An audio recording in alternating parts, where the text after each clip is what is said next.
آله وصحبه أجمعين. أما بعد فأعوذ بالله من الشيطان الرجيم. بسم الله الرحمن الرحيم. الذين يجدونه مكتوبا عندهم في التوراة والإنجيل. صدق الله العلي العظيم.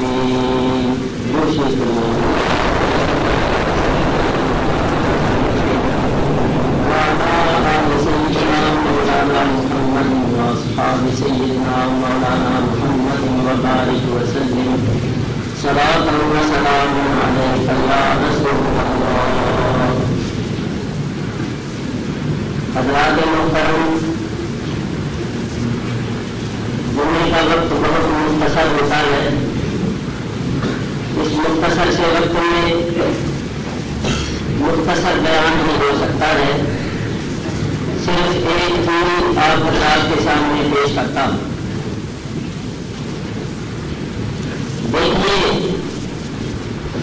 اور اس منظر کو سامنے لائیے کہ اللہ کا حبیب جناب محمد مصطفیٰ صلی اللہ علیہ وسلم اونٹنی پر سوار ہے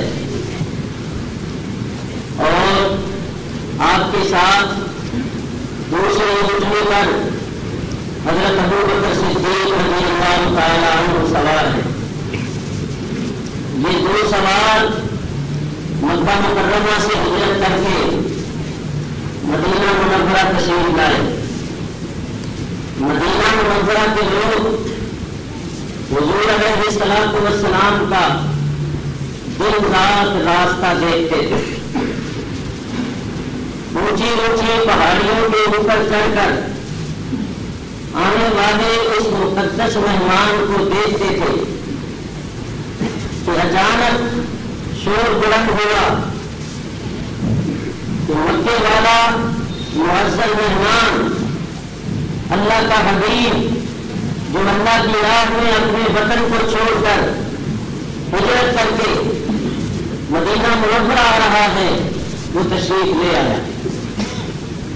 جو ہی سرکار کی سواری اہل مدینہ کے پاس پہنچی تو حضور کے صحابی حضرت بریدہ رضی اللہ تعالیٰ عنہ نے کہا یا رسول اللہ مدینہ منورہ میں آپ کا داخلہ اس طرح چپ چاپ نہیں ہوگا، بڑے دھوم دھام کے ساتھ ہوگا. اس صحابی نے اپنا امامہ اپنی پگڑی اپنے سر سے اتاری اور اس کو نیزے کے اوپر باندھ کر جھنڈا بنا لیا اور اس جھنڈے کو اونچا کیا. مدینہ منورہ کے لوگ ساتھ ہیں اور وہ جھنڈا ہوا میں لہرا رہا ہے اور یہ چھوٹا سا جلوس مدینہ منورہ میں داخل ہوتا ہے. جس وقت سرکار مدینے میں داخل ہوئے تو مدینہ منورہ کے رہنے والے لوگوں کو پتہ چلا تو وہ اپنے گھروں سے نکل کر آ گئے اور وہ نبی کریم کے جلوس میں شریک ہو گئے. اور باقی لوگ جو تھے ان کا کیا حال تھا؟ صحیح مسلم شریف کی حدیث ہے فصائد الرجال والنساء فوق البیوت. عورتیں اور مرد نبی کریم علیہ الصلوۃ والسلام کی سواری کو دیکھنے کے واسطے اپنے مکانوں کی چھتوں پر چڑھ گئے. یہ چھتوں کے اوپر کھڑے ہوئے بیٹھے ہوئے سرکار کی سواری کو دیکھ رہے تھے اور سرکار کی سواری مدینہ طیبہ کی گلیوں میں سے گزر رہی ہے. وَتَفَرَّقَ الْغِلْمَانُ وَالْخَدَمُ فِي الطُّرُقِ. بچے اور بچیاں ٹولیوں کی شکل میں اس سواری کے ساتھ تھی. مدینہ منورہ کی گلیوں میں کوئی ٹولی ادھر ہے کوئی ٹولی ادھر ہے. یہ بچے اور یہ مرد اور یہ عورتیں جتنے بھی حضور کے ساتھ تھے جو چھتوں پر چڑھے ہوئے تھے وہ اور جو سرکار کے ساتھ تھے وہ سرکار کی آمد کی خوشی میں کیا نعرے لگا رہے تھے. یہ صحیح مسلم شریف کی حدیث ہے.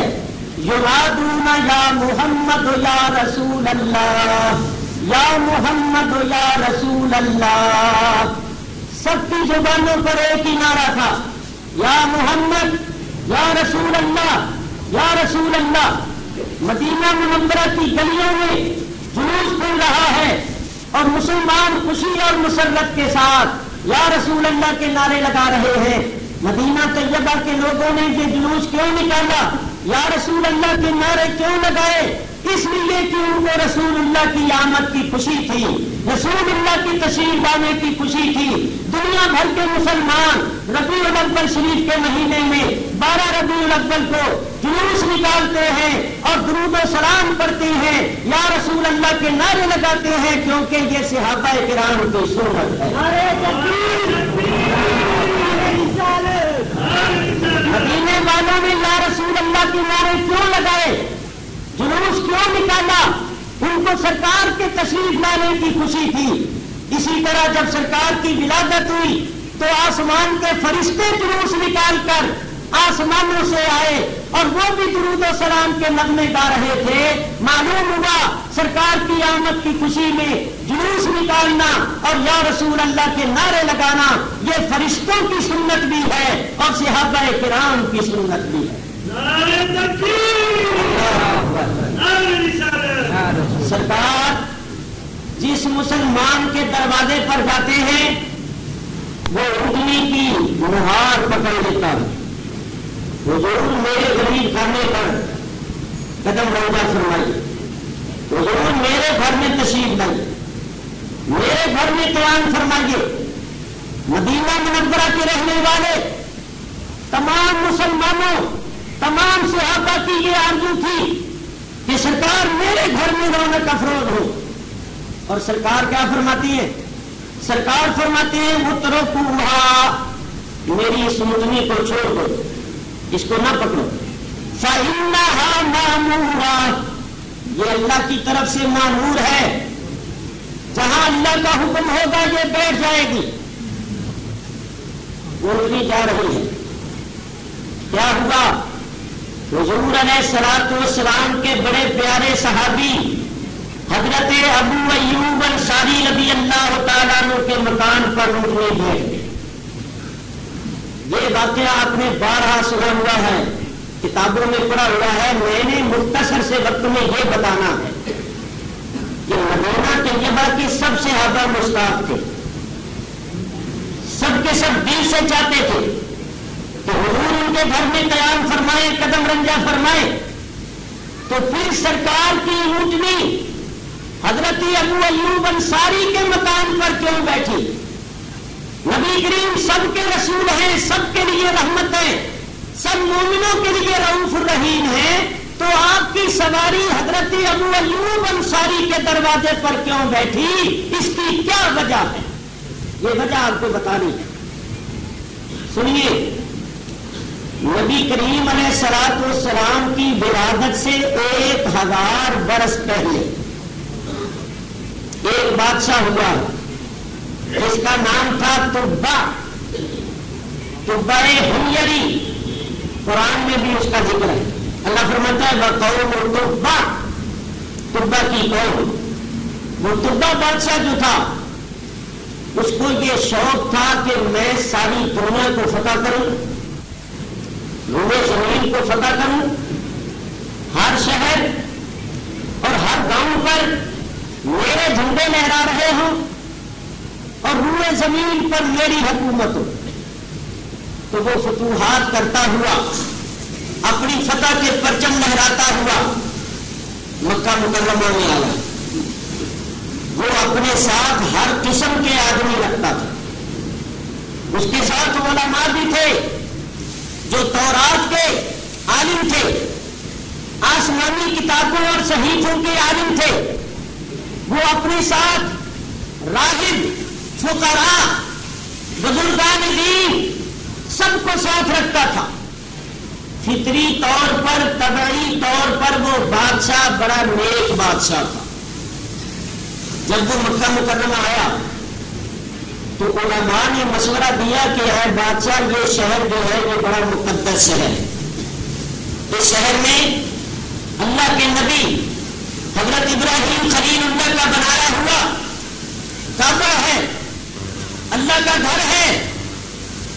کو حضرت آدم نے بنایا تھا، اور نوح علیہ السلام کے زمانے میں جب طوفان آیا تھا تو اس کی دیواریں گر گئی تھیں، تو حضرت ابراہیم خلیل اللہ نے اللہ کے حکم سے اس کو پھر تعمیر کیا۔ تو چونکہ اس شہر میں اللہ کا گھر ہے، اس شہر کے رہنے والے اللہ کے گھر کے پڑوسی ہیں، ان کو کسی قسم کی تکلیف نہ دے، ان کے خلاف تلوار نہ اٹھا، یہاں اپنے جھنڈے نہیں لہرا، یہاں اللہ تعالیٰ کا ہی جھنڈا لہرا رہا ہے، یہاں کے لوگوں کو تعظیم کر اور احرام باندھ اور خانے کعبے کا طواف کر۔ بادشاہ نے علماء کے کہنے کے مطابق پڑھا، مکہ مکرمہ میں رہ کر اور وہ بادشاہ ملک شام کی طرف چلا۔ راستے میں ایک چھوٹی سی بستی آئی، وہاں کھجوروں کے درخت تھے، اور ان کھجوروں کے درختوں کو ایسی کھجوریں لگتی تھی کہ دنیا میں ایسی کھجوریں کسی اور جگہ نہیں ہوتی۔ جب انہوں نے وہاں سے کھجوریں لی اور ان کو کھجوریں بڑی اچھی لگی، بڑی پسند آئی، تو بادشاہ نے کہا کہ یہاں ٹھہرو اور ان لوگوں سے کھجوریں خریدو، جتنی بھی کھجوریں مل سکتی ہیں ان کھجوروں کو حاصل کرو تاکہ لشکر کے اور فوج کے کام آئیں۔ یہ لوگ وہاں ٹھہر گئے، خیمے لگ گئے۔ رات کو جب رات کا وقت ہوا اور وہ علماء بزرگان دین جو راتوں کو اٹھ کے اللہ کی عبادت کیا کرتے تھے وہ اٹھے، جب وہ عبادت میں مصروف ہوئے تو انہوں نے کیا دیکھا کہ اس بستی کے قریب ایک جگہ ایسی تھی جہاں سے نور کی شعائیں نکل رہی، ایک جگہ سے انوار و تجلیات نکل رہے، اور وہ انوار و تجلیات آسمانوں تک روشن کرتے چلے جا رہے۔ صبح ہوئی تو وہ علماء حیران ہوئے کہ ہم نے دنیا پھری ہے، بڑے بڑے مقدس مقامات دیکھے، مگر کسی زمین سے اس طرح نور کی شعائیں نکلتی ہوئی نہیں دیکھی، اس طرح انوار و تجلیات نکلتے ہوئے نہیں دیکھے۔ آؤ غور و فکر کریں، تحقیق کریں، ریسرچ کریں کہ اس زمین کو کیا شرف حاصل ہے۔ اس زمین سے جو انوار و تجلیات نکل رہے ہیں تو یہ کون سی زمین ہے، اور اس زمین کو جو یہ عزت و عظمت حاصل ہے اس کی وجہ کیا ہے۔ انہوں نے تورات شریف نکالی، آسمانی صحیفے پڑھنے شروع کیے، نبی آخر الزمان کے حالات پڑھنے شروع کیے، تو وہ اس نتیجے پر پہنچے کہ نبی آخر الزمان احمد مجتبیٰ حضرت محمد مصطفیٰ صلی اللہ تعالی علیہ وآلہ آلہ واصحابہ وبارک وسلم مکہ مکرمہ میں پیدا ہوں گے۔ ہجرت کر کے جس بستی میں تشریف لائیں گے اس بستی کا نام ہوگا یثرب، وہاں کھجوروں کے درخت ہوں گے، وہاں کھجوروں کے درخت ہوں گے۔ انہوں نے لوگوں سے پوچھا اس بستی کا نام کیا ہے، بتایا گیا کہ اس بستی کا نام یثرب ہے۔ نام بھی صحیح ہو گیا، کھجوروں کے درخت بھی تھے، گویا انہوں نے آسمانی کتابوں میں پڑھا اور وہ اس نتیجے پر پہنچے کہ یہ نبی آخر الزمان کی ہجرت گاہ ہے، اور جس سرزمین سے انوار و تجلیات نکل رہے ہیں یہاں اس نبی آخر الزمان کی قبر انور ہوگی۔ یہ جگہ اول سے ان کی خبر کے لیے مخصوص ہے، اور علماء کا اس پر اتفاق ہے کہ حضور کا روضہ انور جس مقام پر ہے، زمین کا وہ ٹکڑا جس میں سرکار آرام فرما ہے، وہ عرش معلیٰ سے بھی افضل ہے، اور یہ شرف اس کو عدل سے ہی حاصل ہے۔ تو انہوں نے یہ سمجھا کہ یہ جگہ نبی آخر الزمان کی قبر انور ہے، یہاں ان کی قبر انور ہوگی، یہی وہ سرزمین ہے جو قیامت تک ان کے انوار سے جگمگائے گی، یہی وہ مقدس مقام ہے جہاں 70,000 فرشتہ صبح آئے گا اور 70,000 شام کو آئے گا، اور جو ایک مرتبہ حاضری دے جائیں گے پھر قیامت تک ان کی باری نہیں آئے گی۔ انہوں نے بادشاہ سے کہا، بادشاہ ہم نے زندگی کا ایک حصہ تیرے ساتھ گزارا، جو ہم سے ہو سکا ہم نے تیری خدمت کی ہے۔ اب ہم تجھ سے اجازت چاہتے ہیں، تمہیں اجازت دے دے، رخصت دے دے، اب اس سرزمین کو نہیں چھوڑیں، اسی سرزمین پر رہیں، یہی مریں گے، یہی دفن ہوں گے اور اس نبی کا انتظار کریں گے۔ اگر وہ ہماری زندگی میں آ گیا اس کی زیارت کریں گے، اس پر ایمان لائیں گے۔ اگر وہ ہماری زندگی میں تشریف نہ لایا تو اس کے انتظار میں جانے دے دیں گے، اور کچھ نہیں تو قیامت کے دن اسی سرزمین سے ہم بھی اٹھیں گے جس سرزمین سے وہ اٹھے گا۔ تو ہم تو نہیں رہیں گے، اب ہم یہاں سے نہیں جائیں گے۔ بادشاہ نے کہا تمہاری خوشی، تم میں سے جو رہنا چاہے وہ رہے، میری طرف سے اجازت، اور جو میرے ساتھ جانا چاہے وہ ساتھ جائے۔ بادشاہ نے ان علماء کو بہت سے ہدیے نذرانے دیے کہ یہاں اپنے گھر بناؤ اور عزت کے ساتھ زندگی بسر کرو۔ کیا یاد کرو گے کہ ہم کسی بادشاہ کے ساتھ رہے تھے، اور ایسا کرو کہ ایک مکان میرے خرچے سے یہاں بناؤ، اس پر جتنا خرچہ لگے میں دوں، بہت اچھا مکان بناؤ، اچھے اچھے پتھروں کے ساتھ بناؤ۔ چنانچہ لشکر تھا، سب کے سب لگ گئے اور ایک بڑا خوبصورت بڑا اچھا 2 منزلہ مکان بن گیا۔ جب مکان بن گیا، خادم کو رہو، جب وہ نبی تشریف لیا کہ میری طرف سے یہ مکان ان کی خدمت میں ہدیۃً پیش کر دے، اور ایک میں خط لکھتا ہوں، میرا یہ خط بھی اس نبی کو پہنچا دے۔ بادشاہ نے نبی کریم علیہ السلام کے نام خط لکھا ہے، اس خط کا مضمون ہے محمد بن عبد اللہ نبی اللہ ورسولہ خاتم النبیین ورسول رب العالمین صلی اللہ علیہ وسلم من طبع الاول۔ یہ خط طبع اول کی طرف سے محمد بن عبداللہ جو اللہ کے نبی اور اس کے رسول ہیں اور خاتم النبیین ہیں اور رب العالمین کے محبوب رسول ہیں، ان کی طرف۔ آگے اس نے لکھا اما بعد فإنی آمنت بک وبربک وبکتابک الذی ينزل علیک۔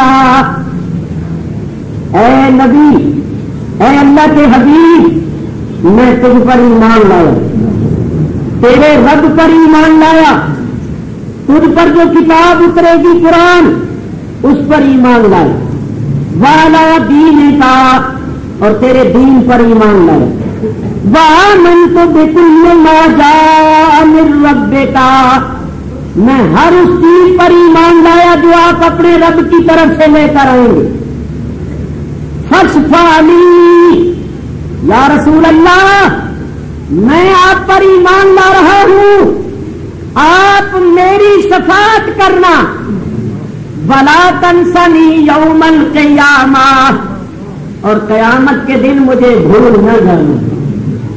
حشر کے میدان میں جہاں لاکھوں کروڑوں کا مجمع ہوگا وہاں مجھے بھول نہ جائیے گا، مجھے یاد رکھیے گا، مجھے اپنے سامنے رحمت میں چھپائیے گا اور میری شفاعت کیجیے گا۔ یہ مضمون اس نے ایک تختی کے اوپر کنڈا کروایا اور جس عالم کو بطور خادم اس مکان میں رکھا تھا اس کو یہ خط دے دیا اور کہا جب وہ نبی آئے میری طرف سے یہ خط اور یہ مکان اس نبی کی خدمت میں پیش کر دینا۔ یہ کب کا واقعہ ہے؟ ہمارے نبی کریم علیہ الصلوۃ والسلام کی ولادت سے 1000 برس پہلے کا۔ چنانچہ وہ علماء جو مدینے میں ٹھہرے وہ تورات شریف نکالتے اور وہ لوگوں کو پڑھ پڑھ کے سناتے، نتیجے آخر الزمان کے حالات سناتے اور دن رات دعائیں کرتے کہ یا اللہ اس نبی کو ہمارے زمانے میں بھیج دے، ہماری زندگی میں بھیج دے تاکہ ہم اس کی زیارت کریں اور اس پر ایمان لائیں۔ اور اس بادشاہ نے یہ بھی کہا تھا کہ اگر وہ نبی تمہاری زندگی میں نہ آئے اپنی اولاد کو وصیت کر جانا اور ان کو یہ بھی کہہ جانا کہ اگر ان کی زندگی میں تشریف نہ لائیں تو وہ مرتے وقت آگے اپنی اولاد کو وصیت کر جائیں اور یہ سلسلہ جاری رہے یہاں تک کہ وہ نبی آ جائے اور یہ نذرانہ اور ہدیہ اس کی خدمت میں پیش ہو جائے. بہت سی نسلیں پشتیں سرکار کا انتظار کرتی ہیں, راتوں کو اٹھ کے دعائیں کرتے ہیں, سرکار کے شوق ملاقات میں روتے ہیں, آنسو بہاتے ہیں اور مرتے وقت اپنی اولاد کو وصیت کرتی ہیں. ان کی زندگی بھی ختم ہو جاتی ہے, وہ بھی مرتے وقت آگے اپنی اولاد کو وصیت کرتے ہیں. تو مختصر کروں میرے بزرگوں اور دوستوں, طبہ بادشاہ نے جس عالم کو اس مکان میں بطور خاتم ٹھہرایا تھا یہ حضرت ابو ایوب انصاری رضی اللہ تعالیٰ عنہ انہی کی اولاد میں سے, اسی عالم کی اولاد میں سے تھے. اور ان کا جو مکان تھا, جس مکان پر رسول اللہ کی سواری بیٹھی تھی, یہ وہی مکان تھا جو طبہ بادشاہ نے حضور کی خدمت میں بطور ہدیہ پیش کرنے کے واسطے بنایا تھا. تو مشتاق تو سبھی تھے, مگر کوئی مشتاق تھا 2 مہینے کا, کوئی مشتاق تھا 6 مہینے کا, کوئی مشتاق تھا 1 برس کا, کوئی مشتاق تھا 2 برس کا, کوئی مشتاق تھا 4 برس کا. سرکار نے فرمایا میری اونٹنی کو چھوڑ دو, یہ جہاں اللہ کا حکم ہوگا وہاں بیٹھ جائے گی. کیا مطلب کہ تم بھی مشتاق ہو, مگر تم میں کوئی مشتاق ہے 1 برس کا, کوئی 2 برس کا, 4 برس کا. یہ اونٹنی وہاں بیٹھے گی اور میری خدمت کا شرف سب سے پہلے ان کو حاصل ہوگا جن کو انتظار کرتے ہوئے مدتیں گزر گئی ہیں, جن کو انتظار کرتے ہوئے سینکڑوں برس گزر گئے ہیں. اونٹنی وہاں بیٹھے گی. جب حضرت ابو ایوب انصاری کے دروازے پر اونٹنی بیٹھ گئی تو سامنے ایک باغ تھا. حضرت ابو ایوب انصاری دوڑے گئے اور تازی تازی کھجوریں توڑ کر لائے, حضور کی خدمت میں پیش کی. فرمایا ابو ایوب کھجوریں بعد میں کھائیں گے, پہلے میرے اس عاشق اور دوست کی چٹھی لاؤ, پہلے ہم اس چٹھی کو پڑھیں گے. ابو ایوب انصاری یہ خیال کرتے تھے کہ سرکار تشریف لائیں گے, کسی امیر کسی رئیس کے مکان میں ٹھہریں گے, پھر میں آپ کی خدمت میں حاضر ہوں گا اور عرض کروں گا حضور یہ مکان بھی آپ کا ہدیہ ہے, میرے پاس ایک آپ کا خط ہے تو میں پیش کروں گا. ان کو یہ نہیں معلوم تھا کہ سرکار سیدھے میرے دروازے پر تشریف لائیں گے. حضرت ابو ایوب انصاری گئے جہاں اس کو رکھا ہوا تھا, اس چٹھی کو, اس مکتوب کو نکال کر لائے. سرکار نے اس مکتوب کو پڑھا تو آپ کی آنکھوں میں آنسو آ گئے. آپ نے اس بادشاہ کے لیے دعائیں مغفرت کی اور فرمایا میں قیامت کے دن اس کی شفاعت کروں. تو میں بتانا یہ چاہتا ہوں کہ میاں مشتاق تو سبھی ہوتی ہیں, مگر محبوب اس کو ملتا ہے جو محبوب کے شوق ملاقات میں ہوتے ہیں, آنسو بہاتے ہیں اور دعائیں اور التجائیں کرتی ہیں. آپ نے سنا ہوا ہے کہ معراج کی رات سرکار کی سواری کے لیے جبریل امین بہشت میں گئے تھے براق لینے کے واسطے. وہاں 40,000 براق تھے, ایک سے ایک بڑھ کر حسین تھا, سب کے سب مشتاق تھے, مگر ایک براق رو رہا تھا. جبریل نے اس سے پوچھا تم کیوں رو رہا؟ اس نے کہا مجھے یہ معلوم ہوا ہے کہ ان براقوں میں سے ایک براق اللہ کے حبیب کی سواری کے لیے جائے. جب سے مجھے یہ معلوم ہوا میں رو رہا ہوں اور اللہ کی بارگاہ میں التجا کر رہا ہوں کہ اے اللہ اپنے حبیب کی سواری کا شرف مجھ کو عطا فرما دے. لیکن جب میں اپنے آپ کو دیکھتا ہوں تو میں یہ خیال کرتا ہوں کہ مجھ میں کوئی ایسی خوبی نہیں ہے کہ اتنے براقوں میں سے مجھے منتخب کر دیا جائے. مجھ میں کوئی حسن نہیں, کوئی جمال نہیں, کوئی خوبی نہیں ہے, یہ سب کے سب حسین ہیں.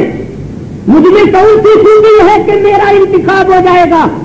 پھر بھی میں ملے جلے جذبات کے ساتھ روتا ہوں اور اللہ کی بارگاہ میں التجا کرتا ہوں شاید میری یہ زاری مقبول ہو جائے اور میرا ہی انتخاب ہو جائے. تو جبریل امین نے اللہ تعالیٰ سے پوچھا یا رب العالمین اب میں کس کو چھوڑوں, کس کو لے کے جاؤں؟ حکم ہوا اسی کو لے جاؤ جو ہمارے حبیب کے شوق ملاقات میں رو رہا. یہ جو روتا ہے اسی کو لے جاؤ. تو مشتاق تو سبھی تھے مگر محبوب اس کو ملا جو محبوب کے شوق ملاقات میں روتا تھا. اسی طرح مدینے والے سب مشتاق تھے مگر سرکار کی سواری وہاں بیٹھی جن کو روتے ہوئے اور سرکار کا انتظار کرتے ہوئے اور سرکار کی راہ دیکھتے ہوئے مدتیں گزر گئی.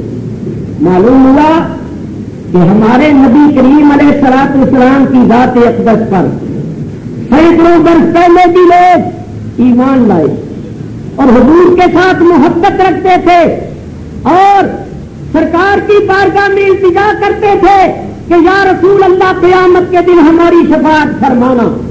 تو میرے بزرگوں اور دوستوں اونچی حضرت ابو ایوب انصاری رضی اللہ تعالیٰ عنہ کے مقام پر گئے. سرکار تشریف لے گئے. حضرت ابو ایوب نے کہا یا رسول اللہ